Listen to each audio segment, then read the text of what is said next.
नमस्कार दोस्तों। श्रावण माह के प्रत्येक मंगलवार को माँ गौरी को प्रसन्न करने के लिए मंगला गौरी व्रत किया जाता है। मंगला गौरी का व्रत महिलाएं अपने पति की लंबी उम्र के लिए रखती हैं और कुंवारी कन्याएं मनचाहे वर की प्राप्ति के लिए ये व्रत रखती हैं। मान्यता है कि यदि किसी के वैवाहिक जीवन में कोई समस्या आ रही हो या विवाह होने में कोई अड़चन या फिर संतान सुख प्राप्त नहीं है तो उसे सावन में मंगला गौरी का व्रत प्रत्येक मंगलवार के दिन करना चाहिए और पूजा अर्चना करनी चाहिए।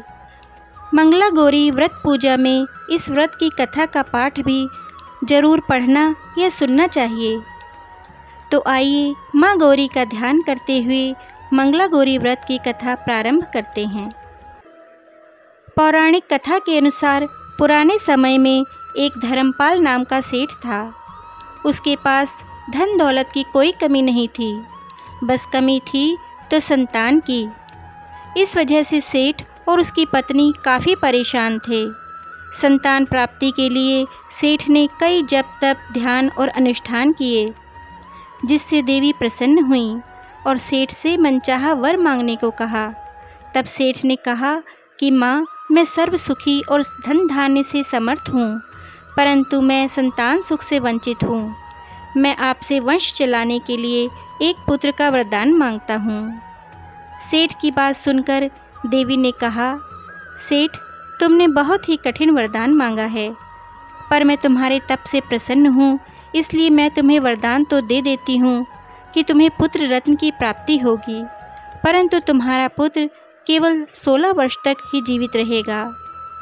देवी की यह बात सुनकर सेठ और सेठानी बहुत दुखी हुए, लेकिन फिर भी उन्होंने वरदान स्वीकार कर लिया। संयोग से उनका पुत्र की शादी 16 वर्ष से पहले ही एक ऐसी युवती से हुई जो माता मंगला गौरी का व्रत किया करती थी, और विवाह के बाद भी उसने मंगला गौरी का व्रत करना नहीं छोड़ा।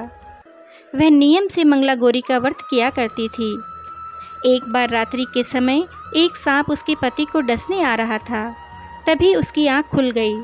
उसने सर्प के आगे हाथ जोड़े और मीठा दूध रख दिया और साथ में एक मटका रख दिया। सर्प ने वह दूध पिया और उस मटके में चला गया। तभी उसने मटके के मुंह पर एक कपड़ा बांध दिया और उस मटके को दूर जंगल में छोड़ आई। इस प्रकार उसके पति के प्राण बच गए और माँ मंगला गौरी के आशीर्वाद से उसने 100 वर्ष की लंबी आयु प्राप्त की।